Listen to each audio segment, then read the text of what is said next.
ஒரு நாள் அவங்க அம்மா அவங்க அப்பா அடிச்சிட்டாரு. இதனால கோவப்பட்ட அவன் அவங்க அப்பாவே தள்ளி விட்டுட்டான். இவனை எப்படியே விட்டா பயங்கர கோவக்காரனா வளர்வானுன்னு சொல்லிட்டு இவனை ஸ்கூல்ல கூட்டு போய் சேர்க்கறாங்க. கொஞ்சம் வருஷம் கழிச்சு காட்டுறாங்க விஸ்வாவும் நல்லா வளர்ந்துடுறான். ஊருக்குள்ள ஒரு ரேடியோ ஸ்டேஷன் ஆரம்பிச்சிருக்காங்க. அதுல பேசுறதுக்கு ஆள் தேவைப்படுறாங்க. அதனால உங்களோட வாய்ஸ் நீங்க ரெக்கார்ட் பண்ணி அனுப்பிச்சீங்கன்னா உங்க வாய்ஸ் நல்லா இருந்துச்சுன்னா நீங்களும் ரேடியோல பேசலாம்னு சொல்லிட்டு அனௌன்ஸ் பண்ணிட்டு போறாங்க. இந்த விஷயத்த விஸ்வா அவங்க அம்மா கிட்ட போய் சொல்றான். அவங்க அம்மாவும் உன்னோட வாய்ஸ் நீ அனுப்புடா, நீ கண்டிப்பா செலக்ட் ஆவேன்னு சொல்லிட்டு சொல்றாங்க. என்னோட வாய்ஸ்னு சொல்லிட்டு தயங்குறான். ஏன்னா என்னோட வாய்ஸ் பொண்ணோட வாய்ஸும் கலந்த மாதிரி தான் இருக்கும். ஆனா அவங்க அம்மா உன்னோட வாய்ஸ் ரொம்ப வித்தியாசமான வாய்ஸ் தான், கண்டிப்பா நீ செலக்ட் ஆவ. உன்னோட வாய்ஸ் ரேடியோல கேக்குறத விட எனக்கு வேற என்ன சந்தோஷம் இருக்க போகுதுன்னு சொல்லிட்டு கேக்குறாங்க. இதனால இவனும் உங்களுக்காக வச்சு நான் ரேடியோல செலக்ட் ஆகறமான்னு சொல்லிட்டு சொல்றான். இவன் சொன்ன மாதிரியே ரேடியோல இவனோட வாய்ஸ் செலக்ட் பண்ணிட்டாங்க. இது கேக்குற ஸ்கூல்ல இருக்க பசங்க இவனை தூக்கி வச்சு கொண்டாடுறாங்க. அவங்க அம்மாவும் ரொம்ப சந்தோஷப்படுறாங்க. ஆனா ரேடியோல வாய்ஸ் கொடுக்க போறது இந்த பொண்ணுதான் சொல்லிட்டு வேற ஒரு போஸ்டர் அடிச்சு வச்சிருக்காங்க. இது பாக்க எனக்கு பயங்கர கோவம். நான் போய் கேட்க போறேன்னு சொல்லிட்டு போனவன் அதுக்கப்புறம் இறந்து போயிருப்பான். யாரோ கொலை பண்ணி கொன்னுட்டாங்கன்னு சொல்லிட்டு இப்ப இந்த டீச்சரும் சொல்லிட்டு இருக்காரு. கடைசியில பார்த்தா அந்த கதையெல்லாம் சொன்னது டீச்சராவே இருக்காது. அவர் இறந்து பல வருஷமா இருக்கு. விஸ்வதான் டீச்சர் மூலமா அந்த கதையை சொல்லிருக்கான்றதை தெரிஞ்சுக்கிறாங்க. இவங்க கையில வச்சு இந்த டார்ச் லைட்டை பிளான் பண்ணி உடைச்சிருவான். இப்ப இந்த பேய் உங்க கார்ல போயிட்டு இருக்கும்போது பயங்கரமா பயப்படுத்துது. இதனால கார் ஆக்சிடென்ட் ஆயிடுது. ஹீரோனுக்கு பயங்கரமா அடிபட்டு இருக்கும். ஹாஸ்பிடல் அட்மிட் பண்ணிருக்காங்க.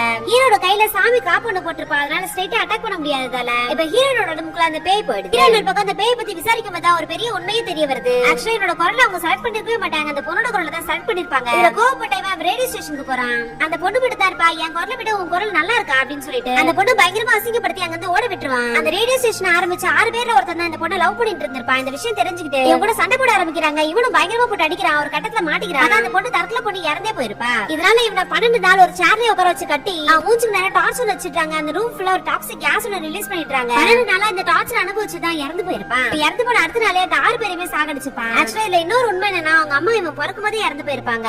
இவனுக்கு ஒரு கண்ணாடி மூலியமா அவங்க அம்மா தெரிய ஆரம்பிச்சிருப்பாங்க. அந்த கண்ணாடி கூட தான் எப்ப பார்த்தாலும் பேசிட்டு இருப்பான். இதை பார்த்து அவங்க அப்பா ஒரு நாள் அதட்டி இருப்பாரு. இத கோவப்பட்டு அவங்க அப்பாவே அவங்க கொண்டு இருப்பான். இவங்க எல்லாரும் அந்த ரேடியோ ஸ்டேஷனுக்கு போகும்போது சும்மா அந்த கண்ணாடியை பார்த்துட்டு இருக்கும்போது அதை உடைச்சிட்டு வந்திருப்பாங்க.